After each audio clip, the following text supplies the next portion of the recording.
Across the dry desert of southern Peru, the ground is marked by enormous lines, shapes, animals, and symbols. Some stretch straight across the landscape like ancient roads. Others form birds, monkeys, fish, trees, flowers, and human-like figures.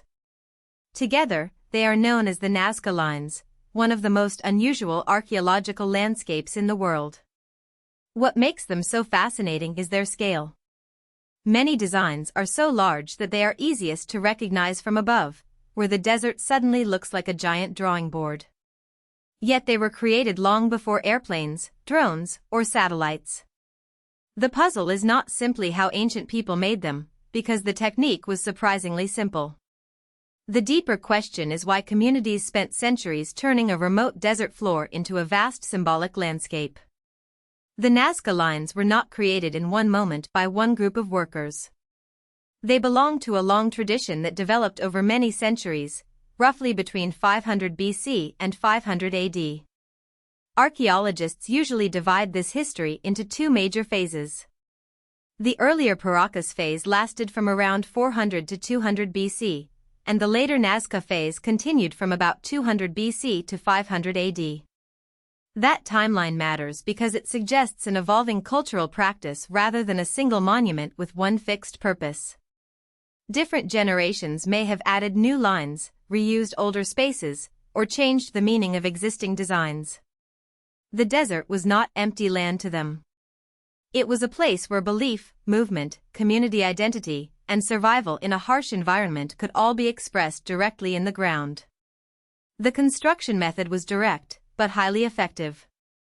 The desert surface is covered with reddish-brown pebbles coated in iron oxide. Beneath that darker top layer is lighter yellow-gray soil.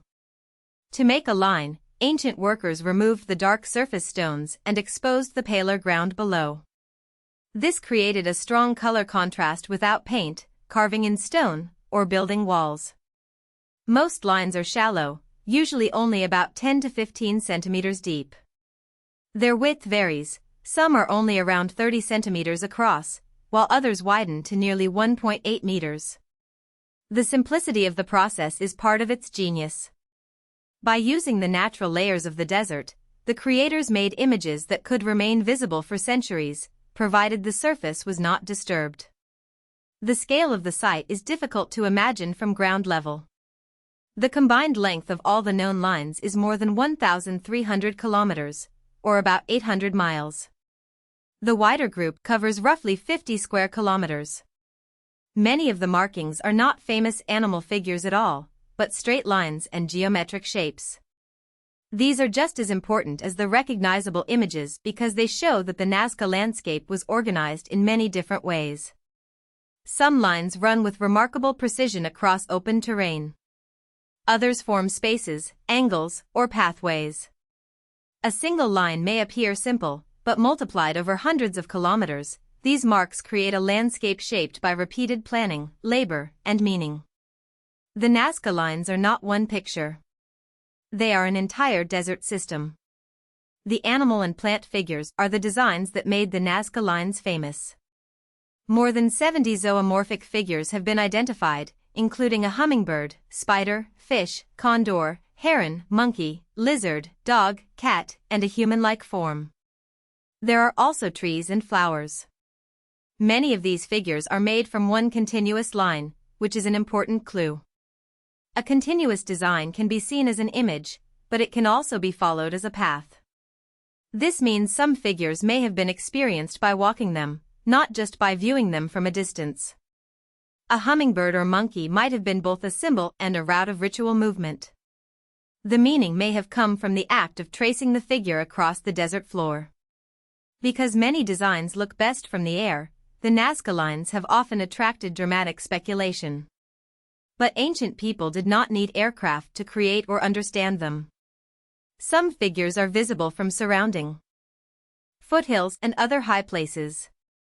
Builders could also have planned large shapes using simple surveying methods, stakes, cords, and careful coordination. Monumental art does not always need to be seen in full by every person standing beside it. In many cultures, sacred landscapes are meant to be walked through, approached, or understood through ritual rather than viewed like a framed picture. The aerial view gives modern people a powerful perspective, but it may not have been the only perspective that mattered. The ground-level experience could have been just as important. The reason the Nazca Lines survived for so long is the desert itself. The Nazca Plateau is extremely dry, relatively windless, and climatically stable. In a rainy region, shallow marks only a few centimeters deep would disappear quickly under erosion, vegetation, or mud. In Nazca, the surface changes very slowly. Once the darker pebbles were removed, the exposed lighter soil could remain visible for hundreds or even thousands of years. This natural preservation makes the lines seem almost permanent, but they are actually fragile. Their visibility depends on a thin surface contrast. If vehicles cross them, if people walk over sensitive areas repeatedly, or if settlements expand into protected land, the marks can be damaged. Nature preserved them, modern disturbance can erase them. In recent decades, the story of the Nazca Lines has continued to grow. Drones and improved aerial imaging have revealed several hundred new figures in the 21st century. This is significant because not every geoglyph is as bold as the famous hummingbird or monkey. Some are smaller, fainter, partly weathered, or located in areas that are difficult to study from the ground. Drone surveys allow archaeologists to scan the landscape more carefully and notice patterns that were previously missed. These discoveries show that Nazca is not a solved mystery from an old textbook. It is an active archaeological field. Researchers believe more figures remain hidden in plain sight, waiting for the right angle, light, or technology to reveal them. So what were the Nazca Lines for? Scholars differ, but many interpretations point toward religious or ceremonial meaning. The desert setting is essential to that idea. In such an arid environment, water was a matter of survival.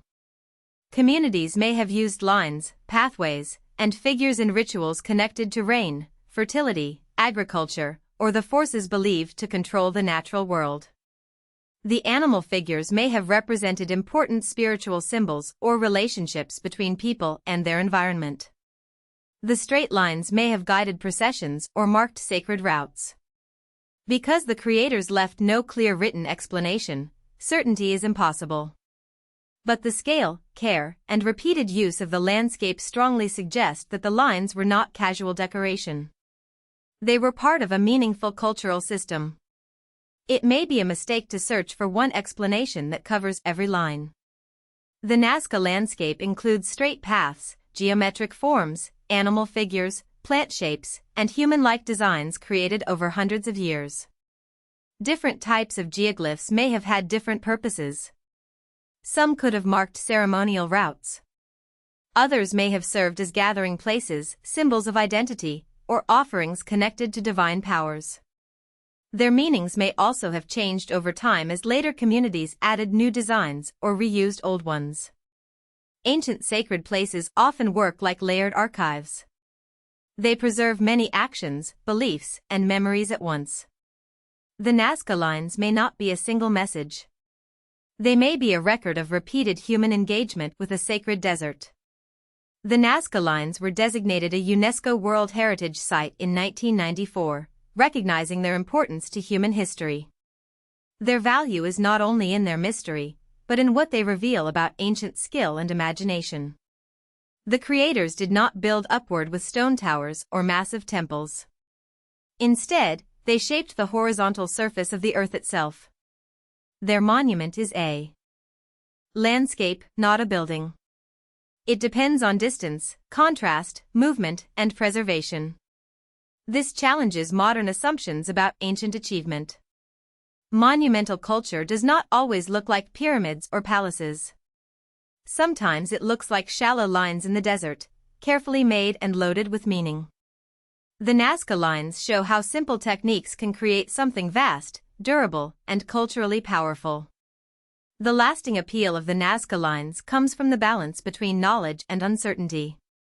We know when they were broadly created, how the desert surface was altered, why the climate helped preserve them, and what kinds of shapes they include. We also know that new figures continue to be found through modern technology. But we still do not know exactly what every line meant to the people who made it. That uncertainty is not a weakness. It is part of the site's power. The Nazca Lines remind us that ancient societies could organize labor, transform landscapes, and express belief in ways that do not fit neatly into modern categories. In the silence of the Peruvian desert, the ground still holds a story large enough to be seen from the sky. If you found this helpful, please like this video and subscribe for more explainers.